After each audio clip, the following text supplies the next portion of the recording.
Hello అండి, అందరికీ నమస్కారం. సెక్రటరీ కథ తర్వాత భాగం తెలుసుకుందాం.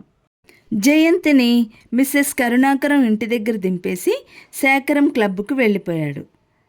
అక్కడికి వనితా విహార్ వాళ్ళందరూ వస్తారు.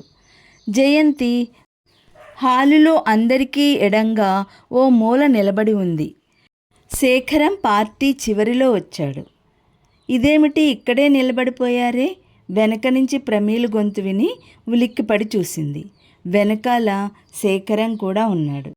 రండి రండి, మిస్సెస్ కరుణాకరం ఆదరంగా ఆహ్వానించింది శేఖరాన్ని. రేఖారాణి, సుమిత్రాదేవి వీళ్ళందరూ కూడా ఎదురుగా వచ్చారు. శేఖరం నాకు పనుంది, వెడతానన్నాడు. రేపు ఒక ముఖ్యమైన పని ఉంది, కాగితాలు చూసుకోవాలి, ఇప్పటికే చాలా ఆలస్యమైంది, వాచి చూసుకుంటూ అన్నాడు శేఖరం.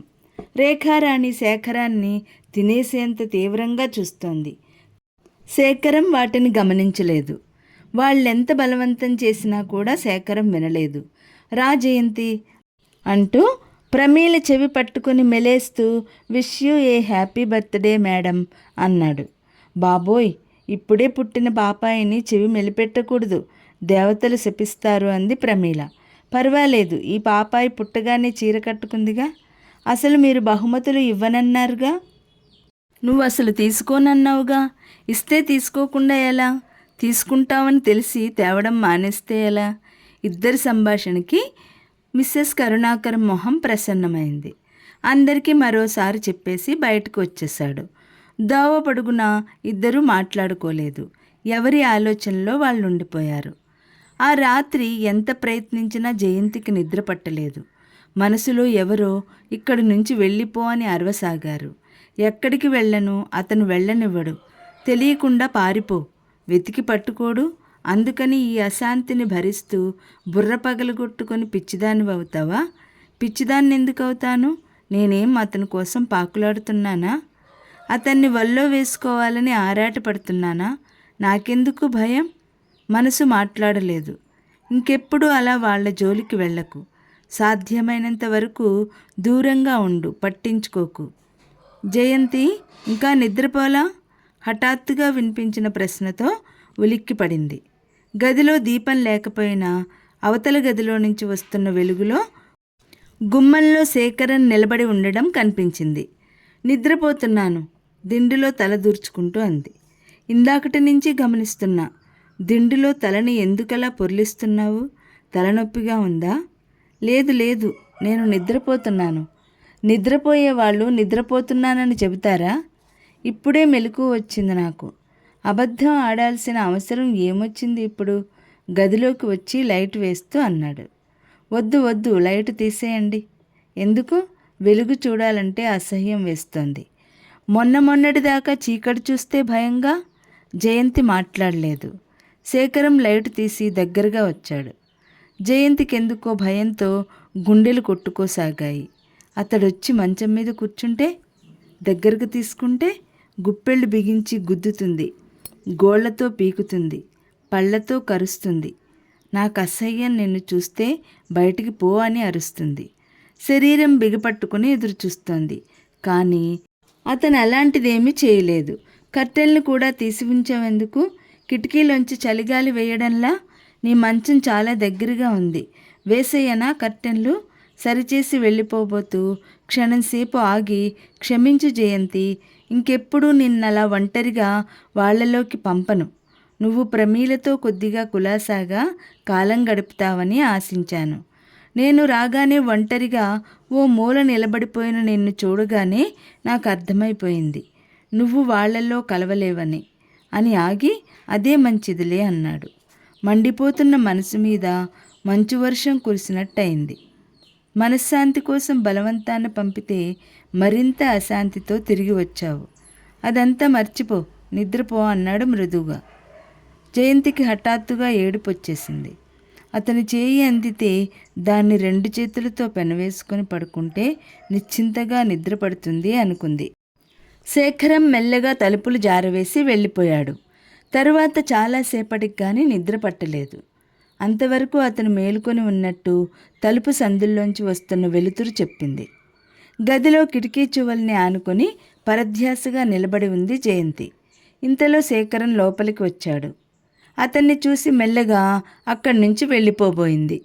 శేఖరం వారిస్తూ, జయంతి ఆగు అంటూ జేబులు తడుముకొని, టికెట్స్ తెచ్చాను. రవీంద్ర భారతిలో చండాలిక డ్యాన్స్ డ్రామా ఉంది.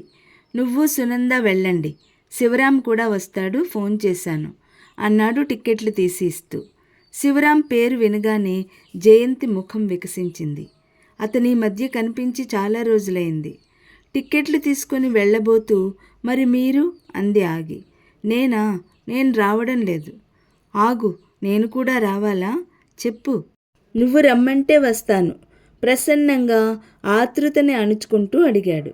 వద్దు, పొద్దుపోయినా పర్వాలేదు, శివరాం వస్తాడుగా. శేఖరం మొహంలో ప్రసన్నత పోయింది. నాకు తెలుసు, అందుకే అతనికి ఫోన్ చేశాను. జయంతి మొహం ఎర్రబడింది. మరేం మాట్లాడకుండా వెళ్ళిపోయింది. ప్రోగ్రాంకి సునంద రాలేదు. జయంతి శివరాం ఇద్దరే వెళ్ళారు. అనుకున్నట్టే చాలా ఆలస్యమైంది. అద్భుతంగా ఉన్న నృత్యనాటికతో మధ్య మధ్య శివరాం వాత్సల్యపూరితమైన వాక్కులతో జయంతి మనసులో ఉత్సాహం వచ్చింది.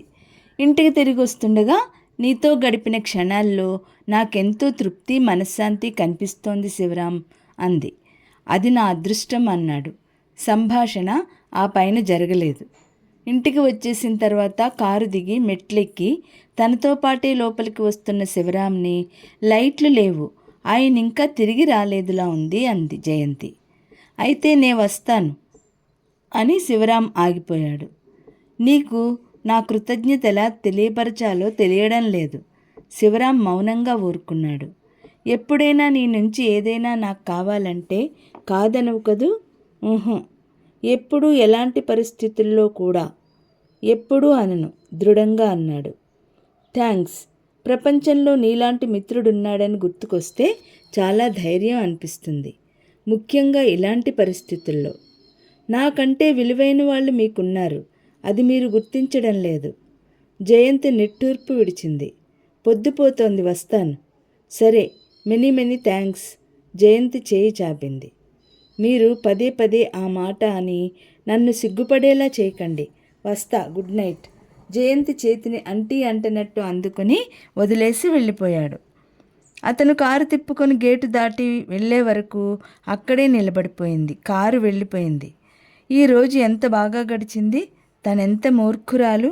శివరాం సాన్నిధ్యంలో ఇంత కులాసాగా ఉంటుందని తెలిసి కూడా అతన్ని నిర్లక్ష్యం చేస్తోంది ఎందుకు? దగ్గరగా ఉన్న తలుపులు తోసి చీకటిగా ఉన్న హాల్లోంచి లోపలికి వెళ్లేందుకు లైట్ వేసింది. వేస్తూనే ఉలిక్కి పడింది. స్విచ్ మీద చెయ్యి తీయాలన్న విషయం కూడా మర్చిపోయింది.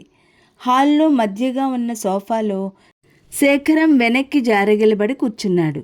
అతని 2 చేతులు కళ్ళ మీదున్నాయి. మీరు ఇక్కడే ఉన్నారా? తడబడుతూ అంది. ఇప్పుడే వచ్చి 10 నిమిషాలైంది. ఎలాగూ నువ్వు వచ్చే టైం అయింది కదా, కలిసి భోజనం చేయొచ్చని కూర్చున్నాను. అతని కంఠధ్వని బట్టి మేలుకునే ఉన్నాడని తెలుస్తోంది. మీకు మా మాటలు వినిపించలేదు? నేను వినాలని ఉద్దేశించి అన్నవి కాదుగా? కళ్ళు తెరిచి జయంతి వైపు చూస్తూ అడిగాడు. చెప్పు, నేను వినాలని అన్నావా? జయంతి కాదన్నట్టు తలూపింది. అయితే నేను వినలేదు, సరేనా? త్వరగా బట్టలు మార్చుకురా, భోజనం చేద్దాం, నాకు ఆకలి వేస్తోంది. జయంతికి తన మొహం సరిగ్గా కనబడనీయకుండా లేచి వెళ్ళిపోయాడు. జయంతి చాలాసేపు అక్కడే నిలబడిపోయింది. తరువాతి భాగం రేపటి వీడియోలో తెలుసుకుందాం. ఈ వీడియో లైక్ చేయండి, షేర్ చేయండి. మొదటిసారిగా చూసిన వాళ్ళు సబ్స్క్రైబ్ చేసుకోండి.